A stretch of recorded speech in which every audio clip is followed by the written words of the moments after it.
성지순례를 가면 꼭 들르는 곳이 있는데 이스라엘에서 들르는 곳이 있습니다. 거기가 어디냐면 마사다라는 곳이 마사다. 혹시 들어보셨나요? 마사다. 이 로마와 유대 간의 전쟁이 있을 때 유대인들이 최후의 항전을 했던 곳입니다. 마사다. 흔히 말하는 천의 요새입니다. 높은 산 위에 있고요. 이제 거기서 끝까지 로마군을 대항해서 싸웠죠. 극렬한 저항, 그 높은 곳까지 피해서 싸움을 이어가는 사람들, 또 극렬하게 전쟁 가운데 악착같이 응징하겠다는 로마군도 토둔을 쌓아요. 우리 주님이 말씀하셨던 것처럼 그 높은 곳에 올라가야 되니까 흙으로 토둔을 쌓고 이제 올라가서 싸우는 거죠. 처참한 것은 마지막에는 다 죽습니다. 전쟁을 통해서 총 110만 명이 학살되고요. 또 10만 명 가까이 포로로 잡혀갔습니다. 처참한 모습이죠. 이게 바로 AD 70년에 디도 장군에 의해서 예루살렘이 함락되고 성전이 불타는 사건입니다. 오늘 주님이 말씀하신 그 예언이죠. 그런데 이런 참혹함은 하나님의 심판입니다. 오늘 말씀 22절, 23절입니다. 이 날들은 기록된 모든 것을 이루는 징벌의 날이니라. 그날에는 아이벤 자들과 젖먹이는 자들에게 화가 있으리니 이는 땅에 큰 환난과 이 백성에게 진노가 있겠음이로다. 예루살렘이 이렇게 심판당하는 이유가 무엇입니까? 예수 그리스도를, 메시아이신 예수 그리스도를 배척했죠. 유대인들이 예수님을 십자가에 못 박았습니다. 주님이 말씀하셨던 포도원 농부의 비유와 딱 들어맞습니다. 주인이 포도원을 농부들에게 맡겼습니다. 그런데 이후에 이 농부들이 말을 안 듣는 겁니다. 종들로 비유되는 선지자를 주인이 보내서 말하고 타이릅니다. 그러나 이 농부들이 막무가내요. 선지자들을 죽입니다. 마침내 주인이신 하나님께서 아들은 저들이 그래도 공경할 것이다. 그래서 아들을 보내죠. 그런데 농부들은 이 아들마저도 죽였습니다. 예수님을 십자가에 못 박았습니다. 마침내 화가 난 주인은 농부들을 심판합니다. 그 비유가 바로 오늘 주님께서 말씀하신 예루살렘의 함락, 또 성전이 완전히 파괴되는 것. 그렇게 자랑스러워하던 유대인들이 자랑스러워하던 성전도 다 무너집니다. 그때부터 거룩한 도성이라고 일컬어지던 예루살렘은 이방인들에 의해 밟히게 되었죠. 지금도 예루살렘이다라고 하면서 이렇게 사진 찍은 거 보면은 황금 도움이 하나 있죠. 거기가 바로 이제 성전이 있었던 자리입니다. 근데 그 위에 지금 무슬림 사원이 있죠. 그 아래 통곡의 벽에서 유대인들은 지금까지 울고 있습니다. 통곡의 벽에서. 언제까지 이런 시기가 계속되는가? 언제까지 우는가? 주님께서도 말씀해 주셨습니다. 이방인의 때가 차기까지이다라고 말씀해 주셨죠. 24절에 보면 그들이 칼날의 죽임을 당하며 모든 이방에 사로잡혀 가겠고 예루살렘은 이방인의 때가 차기까지 이방인들에게 밟히리라. 이방인의 때라고 되어 있습니다. 카이로이라는 말인데요. 시간과 정해진 시기를 말하는 것입니다. 성경에 사용된 용례도 다 그것이에요. 정한 때, 알맞은 때, 기간과 시기를 정할 때 이 말을 사용합니다. 여기서도 이방인의 때라는 것은 하나님께서 작정 가운데 정하신 때입니다. 하나님께서 언제부터 언제까지다라고 정하신 때가 있죠. 그리고 그 때는 오늘 본문에서도 복수로 사용된 것을 보면 긴 시간입니다. 긴 시간이죠. 구체적으로 말하면 예수님이 이 땅에 오신 초림부터 승천하시고 다시 오실 재림의 때까지 그 전 기간이 바로 이방인의 때입니다. 그런데 이것이 우리에게 있어서는 은혜의 때입니다. 왜냐하면 이방인의 때라는 것은 유대인을 향한 징벌인 시간인 동시에 이방인을 향한 은혜의 시간입니다. 지금이 바로 이방인의 때이죠. 이방인들에게 구원의 문이 활짝 열려있는 시기입니다. 그래서 바울은 로마서 11장 25절에서 이방인의 충만한 수가 들어오기까지다 라고 이렇게 표현을 했습니다. 이방인의 충만한 수가 들어오기까지. 고린도후서 6장 2절에서는 보라 지금은 은혜 받을 만한 때요 보라 지금은 구원의 날이로다. 여러분 지금은 은혜의 때인 줄로 믿습니다. 구원의 문이 이방인들 향해서 활짝 열려 있는 시기이죠. 그래서 지금 예수님을 구세주로 믿어야 합니다. 이 문이 활짝 열려 있다는 게 얼마나 좋은 거예요. 제가 교회를 좀 알리고 홍보를 하려고 해도 요새 아파트들은 다 잠겨 있어서 들어갈 수가 없는 거예요. 저희 아파트는 그런 걸 느껴요. 이제 나올 때 그 안에서는 문이 활짝 열리죠. 사람만 감지하면. 근데 그와 같습니다. 이게 완전히 바뀐 거예요. 그래서 사도 바울도 안타까우면서 로마서 9장부터 11장까지 그 얘기를 쭉 하죠. 원가진 유대인들, 그리스도를 배척하고 십자가에 못 박고.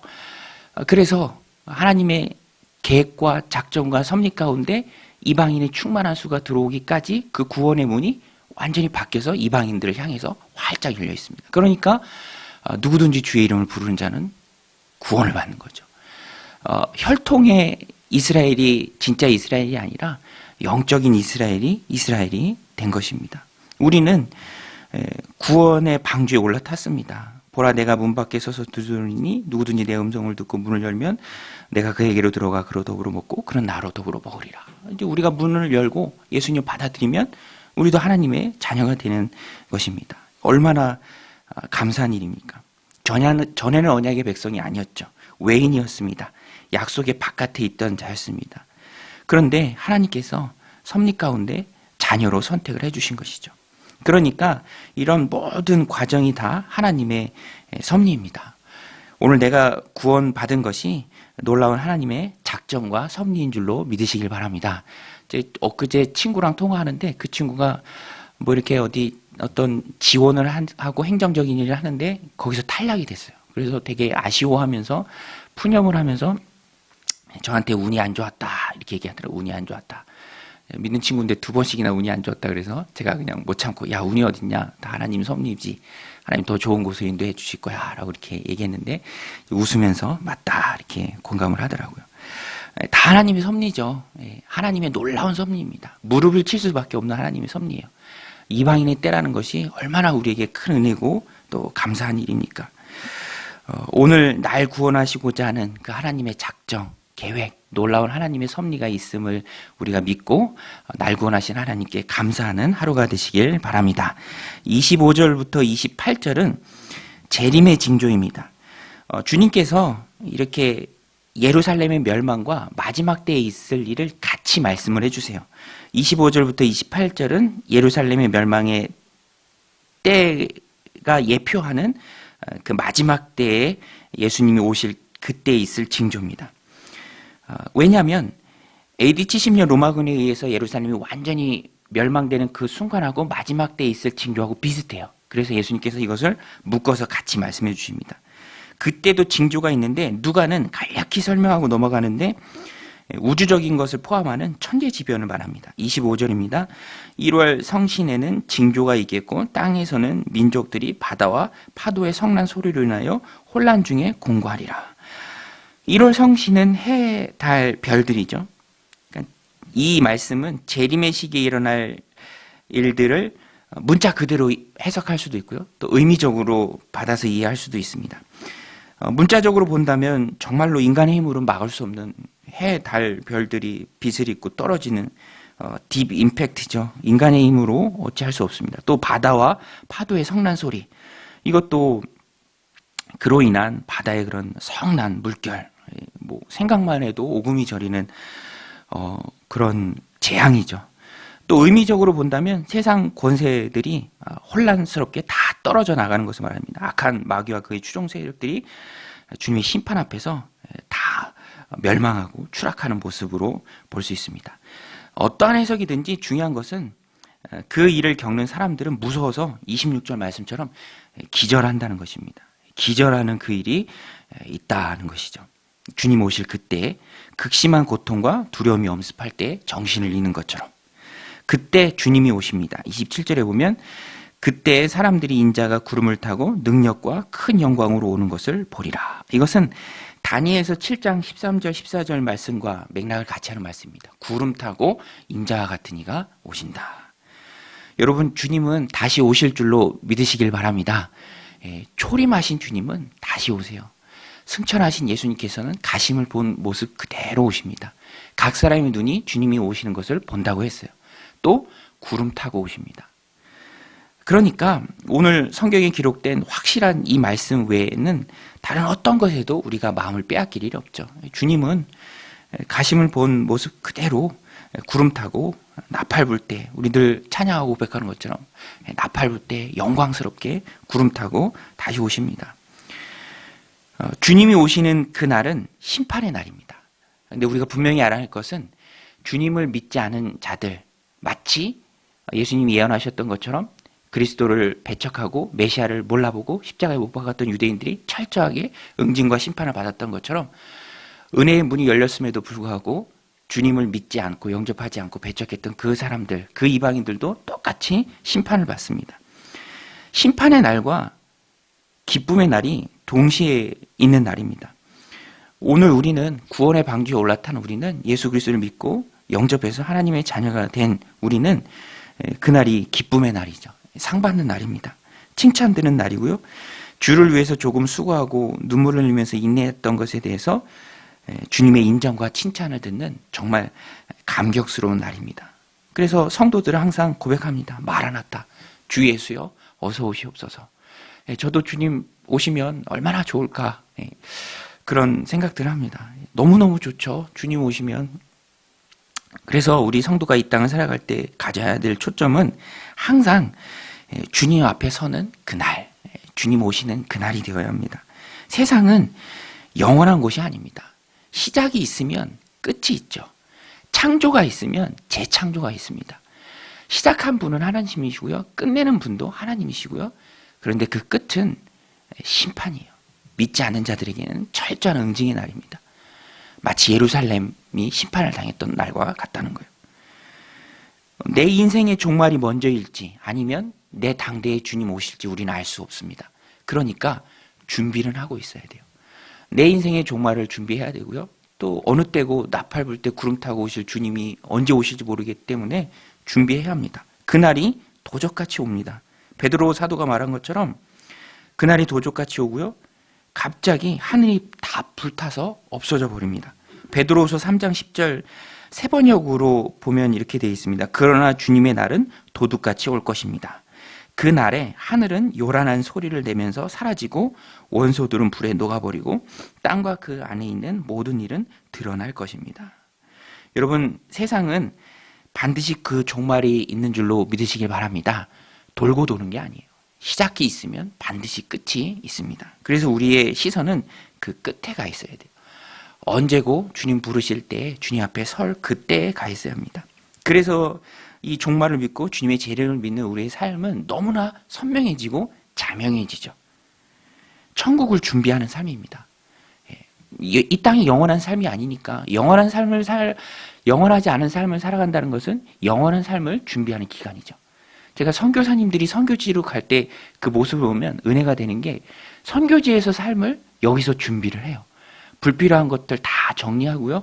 거기에 가서 필요한 것들 예방접종도 하고 무슨 확인서도 다 끊고 아주 준비를 합니다. 그리고 그렇게 해야 그곳에서 준비된 삶으로 평안하게 살 수 있기 때문에 오늘 우리도 마찬가지입니다.